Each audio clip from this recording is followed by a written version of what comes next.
Olá, boa noite. Eu sou Rosiane Kennedy. A partir de agora você confere conosco as principais notícias que circularam hoje nos corredores do poder.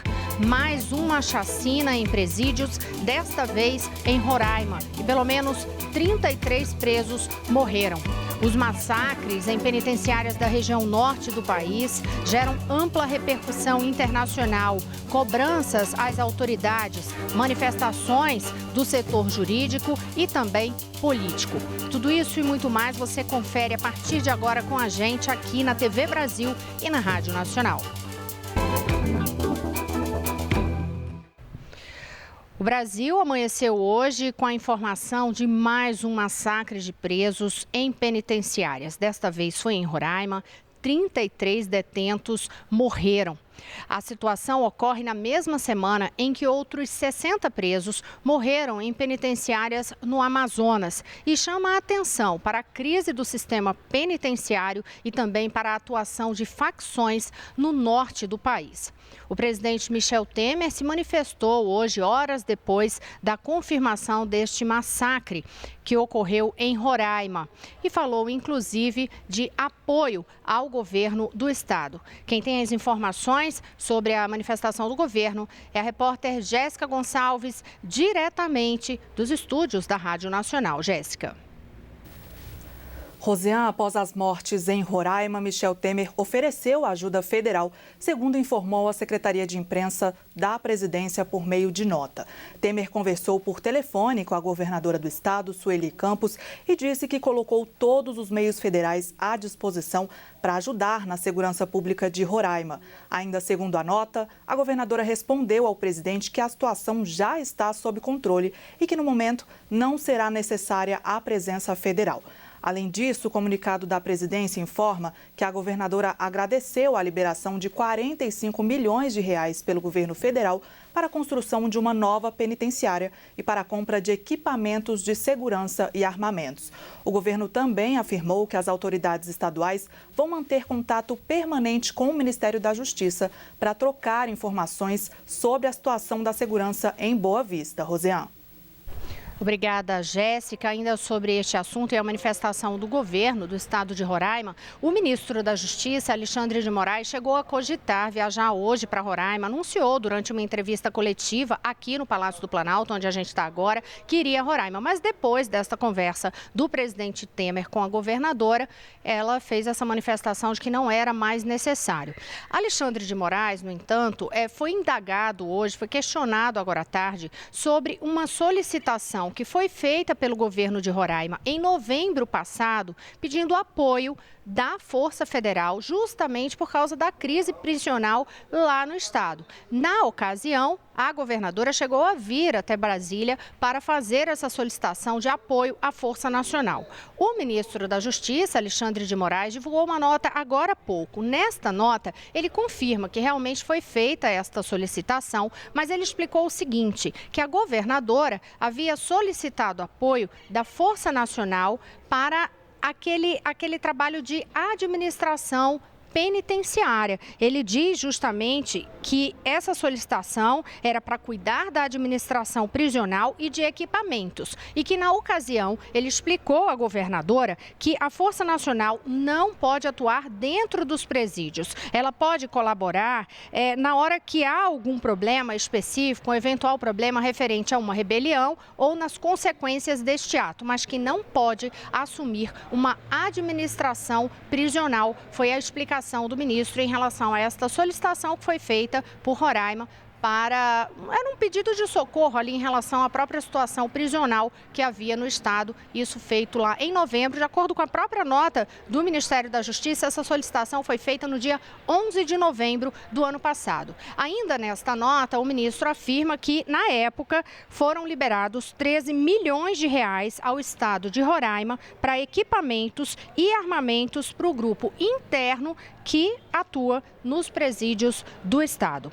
Agora a gente continua falando sobre declarações do ministro da Justiça, Alexandre de Moraes, porque ele concedeu uma entrevista hoje aqui no Palácio do Planalto para falar sobre plano de segurança e foi abordado, obviamente, sobre mais este massacre. Quem tem os detalhes sobre esta entrevista e quais foram os argumentos do ministro sobre o que teria levado a mais esta situação, a mais esta chacina, é Carolina Pimentel, diretamente da Agência Brasil. Carolina. Rosiane, nesta entrevista que você mencionou aí, o ministro da Justiça, Alexandre de Moraes, disse que as mortes de pelo menos 33 presos na penitenciária agrícola de Monte Cristo, em Boa Vista, foram resultado de um acerto de contas entre integrantes do PCC. O ministro negou que tenha sido uma retaliação do PCC a outra facção criminosa, a Família do Norte, após aquela chacina em Manaus. As duas facções criminosas disputam o controle das unidades prisionais do Amazonas. Vamos acompanhar agora o que o ministro disse sobre esse assunto. Eu conversei com a governadora de Roraima, aparentemente, não é uma retaliação do PCC em relação à Família do Norte. Os 33 presos, segundo os dados que me foram passados, todos eram da mesma facção, todos eram ligados ao PCC. Desses envolvidos mortos, 3 eram estupradores, que estavam separados, e os demais eram rivais internos que haviam, segundo as informações ainda iniciais, haviam traído os demais. Então, na linguagem popular, seria um acerto interno, o que não retira em momento algum a gravidade do fato. Como o ministro disse, a situação no presídio de Boa Vista está sob controle, mas ele admitiu que as mortes dos presos é um fato grave, né? Uma situação muito difícil lá em Roraima. Rosiane. Obrigada, Carolina Pimentel. E a Agência Brasil tem uma cobertura ampla e detalhada sobre todos esses casos. Você pode verificar lá no site agenciabrasil.ebc.com.br. Este caso de hoje gerou ampla repercussão no ambiente jurídico. A Ordem dos Advogados do Brasil também se manifestou e, inclusive, anunciou medidas. Quem tem detalhes e volta com a gente é Jéssica Gonçalves. Pois é, Rosiane, o Conselho Federal da OAB, Ordem dos Advogados do Brasil, e as seccionais do Amazonas e de Roraima informaram hoje que vão acionar a Corte Interamericana de Direitos Humanos contra o Estado brasileiro por causa dos massacres que ocorreram esta semana em penitenciárias desses estados. Pelo menos 89 pessoas foram mortas em meio a rebeliões. Para os governos do Amazonas e de Roraima, a guerra entre facções rivais foi a principal motivação para as mortes. De acordo com o presidente da OAB, Cláudio Lamáquia, o Estado brasileiro perdeu o controle das prisões que se encontram na mão do crime organizado. Vamos acompanhar o que ele disse. Nós estamos diante de um colapso do sistema prisional e de sua administração. Algo há de ser feito imediatamente, sob pena de nós estarmos permanentemente assistindo tragédias como estas, que ferem princípios básicos de um Estado democrático de direito. Lembrando que o Estado brasileiro já responde ao Sistema Interamericano de Direitos Humanos por violações nas unidades prisionais do Rio Grande do Sul, Rondônia, Pernambuco, Maranhão e São Paulo. E teve repercussão também da Associação dos Juízes Federais do Brasil, a AJUF. Para o presidente da associação, Roberto Veloso, as chacinas ocorridas na região norte comprovam a guerra de facções nos presídios. Vamos acompanhar. As matanças já ocorridas no Amazonas e em Roraima indicam que há, de fato, uma disputa pelos pontos de tráfico de entorpecentes. É preciso uma ação urgente dos poderes públicos, a fim de se evitar que o caos já instalado se transforme em mais mortes. Pois é, Rosiane, teve repercussão política também sobre esse caso. O que é que você nos conta sobre isso? Teve sim, Jéssica, ampla repercussão. Só já fazendo uma observação, tanto o presidente da JUF quanto o presidente da OAB, esses dois nos enviaram os vídeos, essas declarações que vocês acompanharam pelo meu WhatsApp. E os políticos que eu vou falar agora sobre as declarações deles também nos mandaram estes vídeos pelo WhatsApp. Então, por isso, essa qualidade específica da imagem, né? Esse diferencial em relação à qualidade da imagem, mas todos foram super solícitos em relação às declarações, a necessidade de se manifestar sobre o caso e nos mandaram essas mensagens hoje ao longo do dia. Houve sim uma ampla repercussão política. O presidente da Comissão de Direitos Humanos da Câmara dos Deputados, o parlamentar deputado Padre João, que é do PT, ele disse que vai pedir ainda durante o recesso uma diligência extraordinária nos estados onde ocorreram esses massacres. Numa crítica a uma expressão que foi utilizada ontem pelo presidente Temer, Padre João chegou a afirmar que está em curso algo muito mais grave do que acidentes pavorosos e cobrou uma atitude efetiva da União. Temos exemplos de recuperação, inclusive por um custo bem menor do que esses que vêm alimentando essas empresas que maltratam os presos desde uma alimentação inadequada, porque o lucro dela está na precarização do sistema.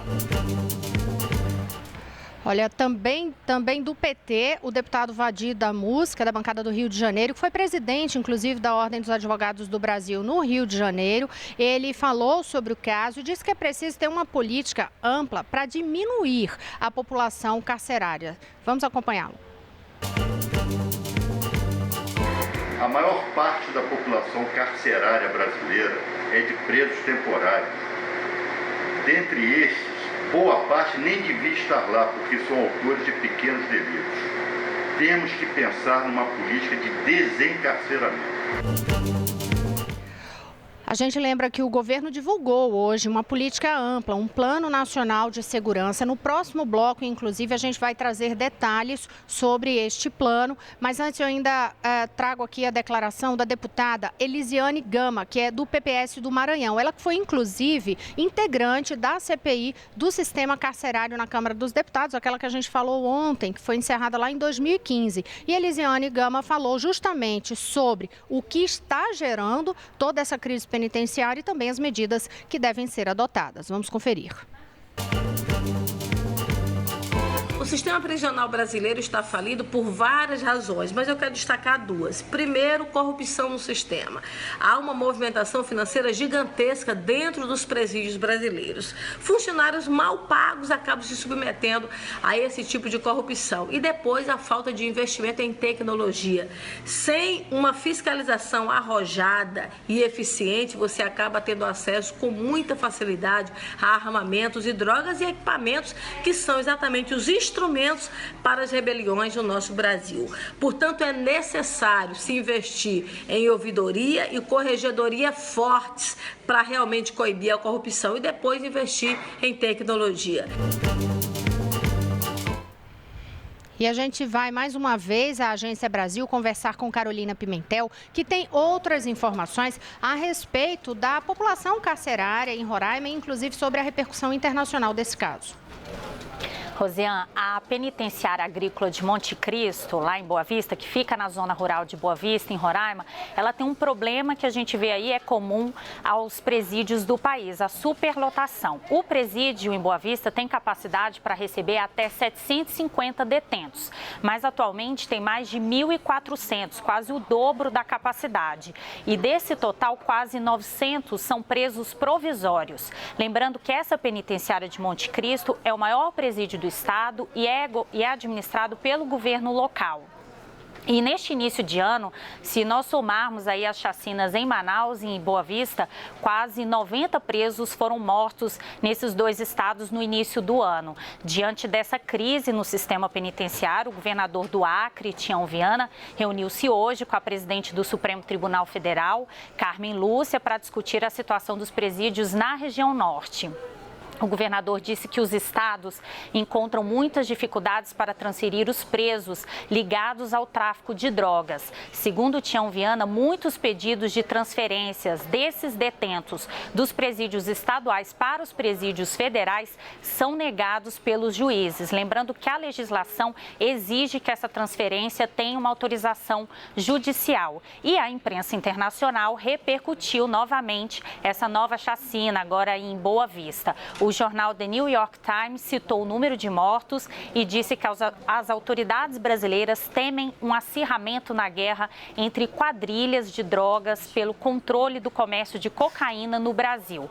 A emissora de televisão CNN também destacou na sua programação notícias sobre os assassinatos nas prisões brasileiras. E, inclusive, citando a Agência Brasil, a CNN informou que o tumulto começou na madrugada dessa sexta-feira e policiais militares entraram na prisão para tentar controlar a situação. Já a emissora de televisão BBC do Reino Unido diz que o governo de Roraima culpa gangues pelos assassinatos na prisão. Rosiane. Obrigada, Carolina. E olha, a gente conseguiu uma declaração de uma das mulheres dos detentos lá de Roraima, Marilene dos Santos. Vamos acompanhar o que ela disse. Começou desde cedo ontem. Alguns familiares receberam mensagem avisando que já estaria começando o motim aí dentro. Já avisaram desde cedo que haveria sim. Isso, eles comentam que isso deve ser resposta do que aconteceu em Manaus também. Só que não, a maioria tá revoltada realmente com o Estado. É com o Estado, com a calamidade que está o nosso Brasil no sistema penitenciário. No próximo bloco, você vai conferir com a gente informações atualizadas sobre a situação lá de Manaus, que teve aquele massacre no início da semana. E também detalhes sobre o Plano Nacional de Segurança anunciado hoje pelo governo. Eu volto já.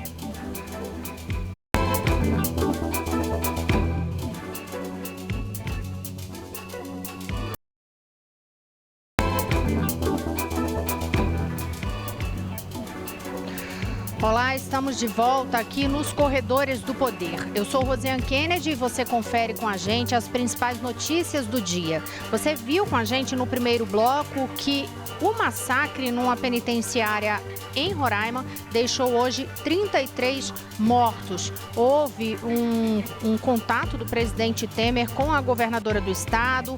O governo federal ofereceu ajuda, mas ela disse que a situação já está controlada. E o ministro da Justiça fez uma análise de que este caso em Roraima hoje não foi de retaliação entre facções, mas de acerto de contas dentro de um mesmo grupo criminoso.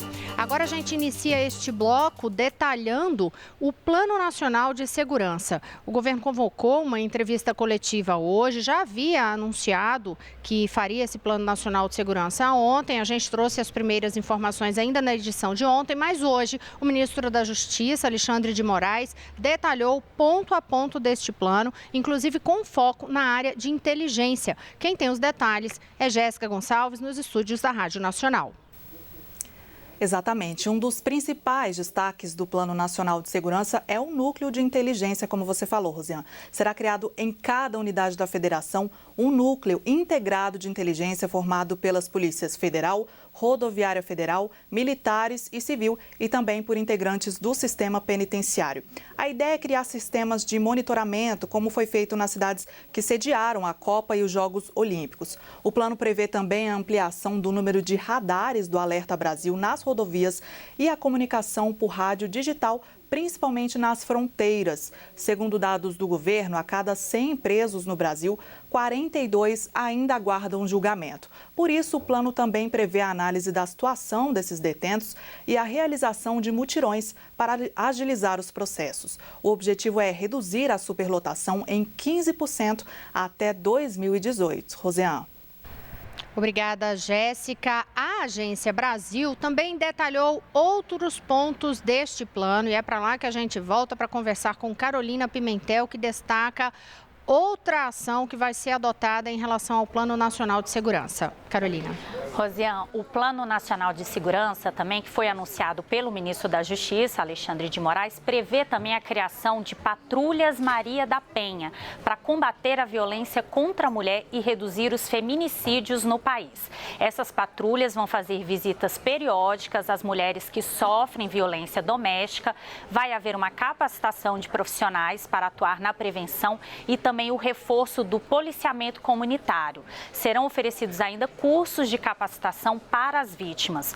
O ministro Alexandre de Moraes, quando anunciou o plano, destacou também que os crimes contra a mulher são subnotificados no Brasil. E essa subnotificação, não é, Rosiane, pode estar relacionada ao medo das mulheres em denunciar o agressor e também pela dificuldade de acessar um local para fazer a denúncia. Várias pesquisas já mostraram que, na maioria dos casos, o agressor é uma pessoa próxima à vítima, como marido, namorado ou companheiro. Rosiane. Obrigada, Carolina Pimentel. Tenho medo, muitas vezes tem até também o constrangimento, a vergonha de se expor numa situação dessa, mas a gente lembra, é necessário, obviamente, vencer esse medo e fazer a denúncia, ainda que seja uma denúncia anônima, mas para que haja uma notificação e, de fato, a Lei Maria da Penha seja efetivada em cada uma das situações no Brasil inteiro.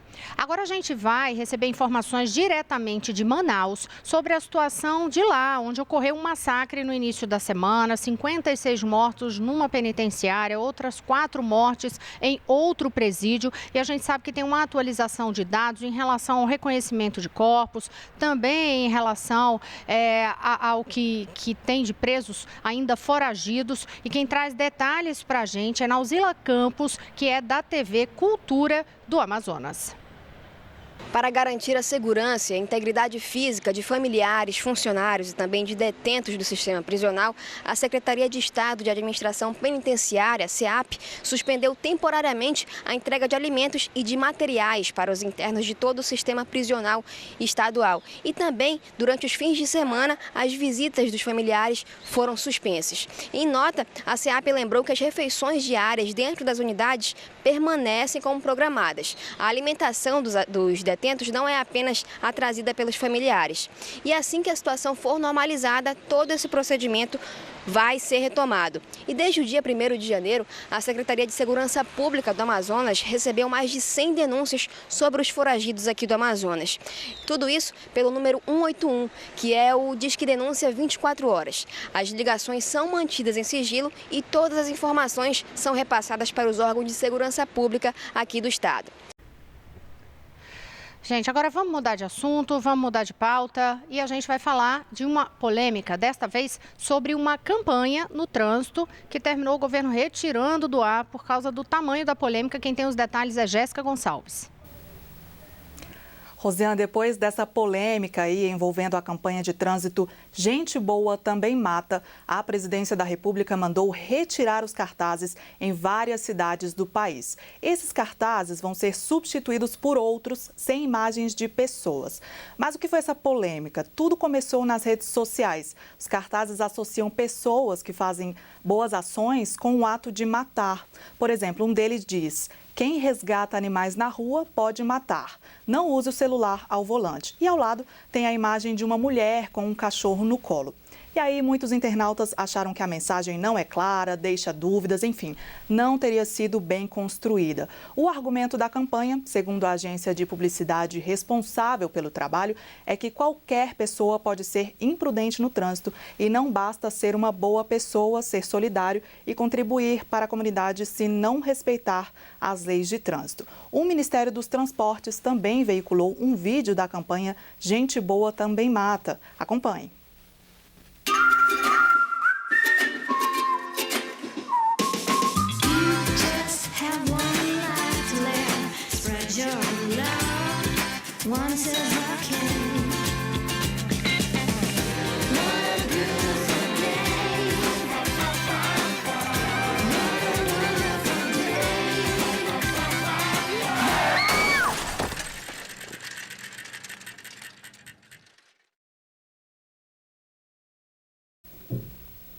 Só explicando rapidamente para os nossos ouvintes da Rádio Nacional que também nos acompanham, o vídeo mostra algumas pessoas fazendo boas ações, plantando, né, fazendo trabalhos voluntários na cidade, mas no fim uma pessoa acaba usando o celular e causando o acidente.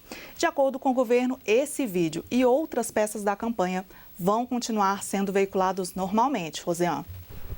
Obrigada, Jéssica Gonçalves. E a gente vai rapidamente às últimas notícias na Agência Brasil. Carolina. Bem, Rosiane, o Ministério Público do Peru e a Odebrecht fecharam um acordo dentro da investigação sobre a prática de corrupção e pagamento de subornos pela construtora brasileira no país. O acordo prevê que a Odebrecht vai devolver quase 30 milhões de reais aos cofres peruanos e vai entregar também informações para as investigações. Essas investigações no Peru envolvendo a Odebrecht começaram em novembro de 2016. Rosiane.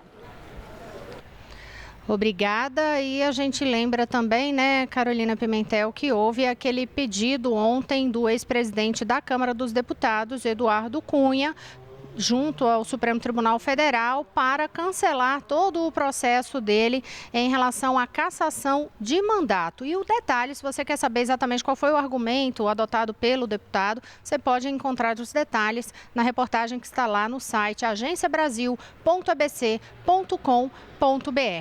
Bem, gente, a gente vai encerrando o programa por aqui, numa torcida para que o fim de semana seja mais tranquilo, mais sereno. Esta foi uma semana de fatos marcantes, de massacres, de chacinas e que realmente deixou todo o país chocado diante do que ocorreu.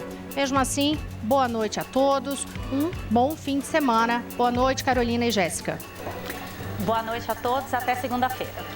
Boa noite.